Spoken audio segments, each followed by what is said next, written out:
امریکہ نے ایک اپنی بہت بڑی حکمت عملی جو اختیار کی، عالم عرب کے سینے میں اسرائیل کا خنجر پیوست کر دیا تاکہ یہ کبھی آزاد نہ ہو جائیں،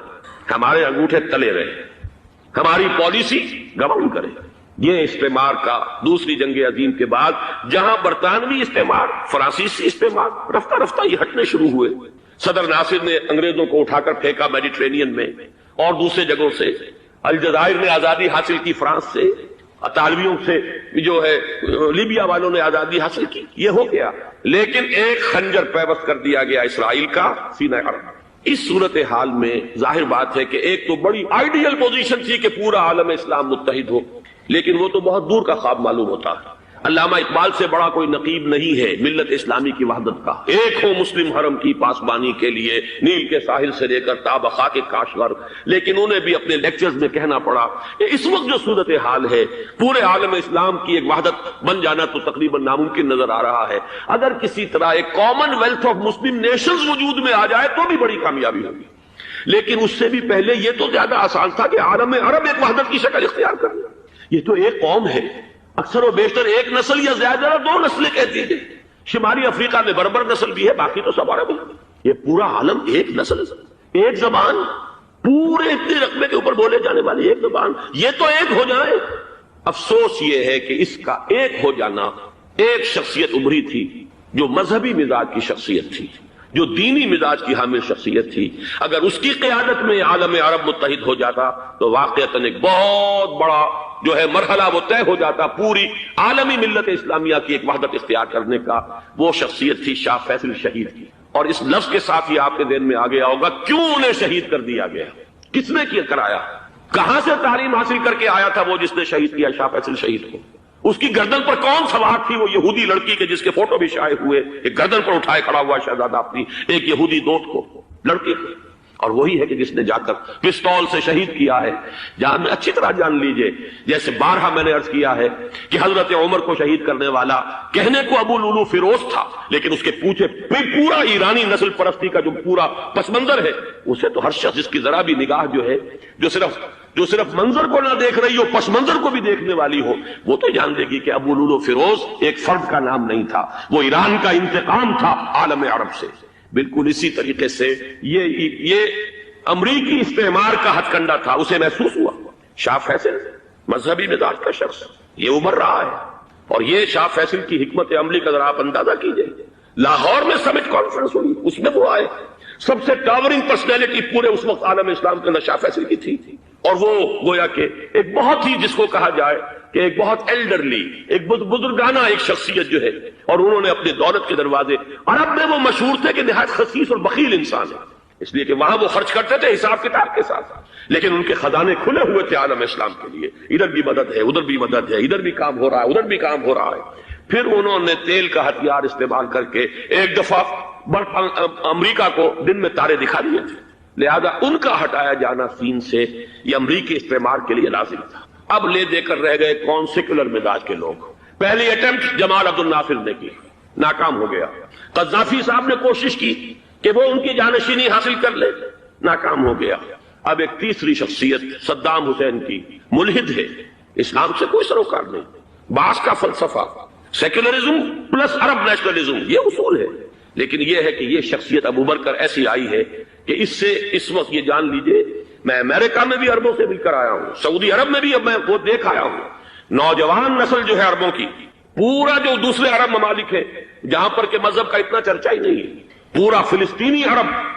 جارڈن کے عرب، شامی عرب عوام، وہ سب کے سب صدام کے پیچھے ہیں، اس لیے کہ انہیں نظر آ رہا ہے کہ ایک شخص پھر ایسا پیدا ہو کر سامنے آ گیا ہے جو شاید عالم عرب کو پھر یونائٹ کر دے، اور یہ ہے اصل وہ شے کہ جو امریکہ کے لیے کسی صورت میں قابل قبول نہیں۔ دولت کے یہ ذخائر، خلیج کی یہ دولت، سیال سونا اور اس کے ذخیرے، اور یہ کسی طریقے سے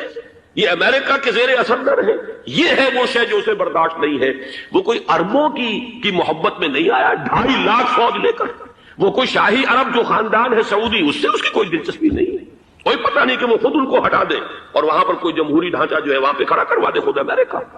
اس لیے کہ سعودی عرب میں دیکھ آیا ہوں، حالات اگرچہ ظاہر بات ہے کہ زیادہ گہرائی میں تو وہاں جانے کا موقع ہی نہیں ہوتا، بہت ہی مستبد حکومت ہے،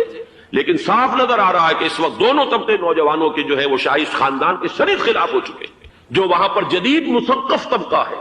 جدید تعلیم یافتہ، جو باہر پڑھ کر آیا ہے امریکہ میں اور کہیں اور وہ کثیر تعداد میں، اب وہ صاف سوال کر رہے ہیں کہ یہ billions and billions of dollars کے جو ہمارا خرچہ آتا تھا، ہمارے ہتھیاروں کے آرڈر جاتے تھے، وہ کہاں گئے؟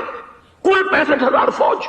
اور عرب کے پاس، سعودی عرب کے پاس اتنے ٹینک بھی نہیں ہیں جتنے کہ یمن جیسے غریب ملک کے پاس، تو ہمارا روپیہ یہ گیا کہاں؟ یہ ایک سوال ہے جو ہر شخص کے ذہن کے سامنے ہے. اب ہمیں اپنے معاملات کو خود سنبھالنا ہوگا. اسی طریقے سے جو مذہبی طبقہ ہے، اور وہاں ہے بڑی تعداد میں مذہبی طبقہ نوجوان جن میں بڑا جذبہ ہے، اور ان کا وہ جوش جہاد انہیں جہاد افغانستان تک لے کر آیا ہے. سینکڑوں عرب نوجوان یہاں جو ہے شہید ہوئے. اپنے ملک میں تو انہیں بولنے کی بھی کوئی امکان نہیں ہے، لیکن یہاں وہ جذبہ جو اندر اندر پروان چڑھ رہا ہے، وہ جذبہ انہیں لایا ہے، اور افغانستان کی سنگلاخ وادیوں کے اندر انہوں نے جام شہادت نوش کیا ہے. وہ طبقہ بھی شدید اب مخالف ہو چکا ہے کہ انہوں نے امریکیوں کو بلا کر، ان میں یہودی بھی ہیں، عیسائی تو ہے ہی ہے، یہودی ہیں، یہودی عورتیں ہیں، جو کچھ اب وہاں بے حیائی اور بے پردگی کے مناظر نظر آ رہے ہیں. یہ سرزمین عرب، میں نے امریکہ میں تقریر سنی ہے اسنا کے جو فائنل ان کا ایک سیشن تھا، اسلامک سوسائٹی آف نارتھ امریکہ، جس میں میں مدعو کیا گیا تھا، اور اسی لیے میں نے یہ سفر کیا تھا. ایک نوجوان نے جو تقریر وہاں پر کی ہے، واقعہ یہ ہے کہ میں حیران رہ گیا اس کی جرأت کا. اس نے کہا کہ حضور نے فرمایا تھا کہ جزیرہ نما عرب میں 2 دین جمع نہیں ہو سکتے، اور آج شاہی خاندان کی صرف اپنی حکومت کو بچانے کے لیے امریکیوں کو اتنی بڑی تعداد میں بلا لیا گیا ہے، جن میں موبائل چرچ بھی ہیں، موبائل سینیگوگز ہیں. یہودی مرد اور عورتیں جو ہے دندناتے پھر رہے ہیں آج عرب کی سرزمین پر. لہذا جو مذہبی طبقہ ہے وہ اس پر شدید رد عمل جو ہے اس کے اندر پایا جاتا ہے. یہ حالات ہیں جو میں آپ کے سامنے چاہتا تھا کہ رکھ دوں. یہ وہ شامت اعمال ہے. ایک طرف یہ کہ وہ شخصیت جو ہے صدام حسین کی، وہ کوئی پسندیدہ شخصیت نہیں، لیکن یہ کہ اس شخصیت کو تقویت دینے والے بھی تو یہی لوگ تھے. انہیں خطرہ تھا ایران کے انقلاب سے کہ کہیں اسی قسم کا کوئی انقلاب ہمارے ہاں نہ آ جائے، لہذا انقلاب ایران کو ایکسپورٹ نہ ہونے دے، اس لیے انہوں نے اسی صدام حسین کو بلینز اور بلینز آف ڈالرز کی مدد دی. آج وہی ہے. عربی کی تو ایک کہاوت بھی ہے، سم من کلبک یا کو، اپنے کتے کو کھلا پلا کے موٹا کرو، کسی روز تمہیں کو کاٹے گا. آج وہ تو انہیں کاٹ رہا، لیکن یہ کہ اس کا جو علاج تجویز ہوا ہے وہ انتہائی خوفناک ہے. 2.5 لاکھ امریکی وہ استعمار کے پنجے جو بمشکل عالم عرب کے سینے سے جو گڑے ہوئے تھے اس استعمار نے، مشکل ہٹے تھے کہ ایک دم اب وہاں پر خبریں آ رہی ہیں، فرانسیسی بھی آ رہے ہیں، برطانوی بھی آ رہے ہیں، کہاں کہاں سے فوجیں آ رہی ہیں. اور وہاں پر 2.5 لاکھ تو صرف امریکن آرمی کا، اس میں تقریباً 1.5 لاکھ تو پہنچ چکی.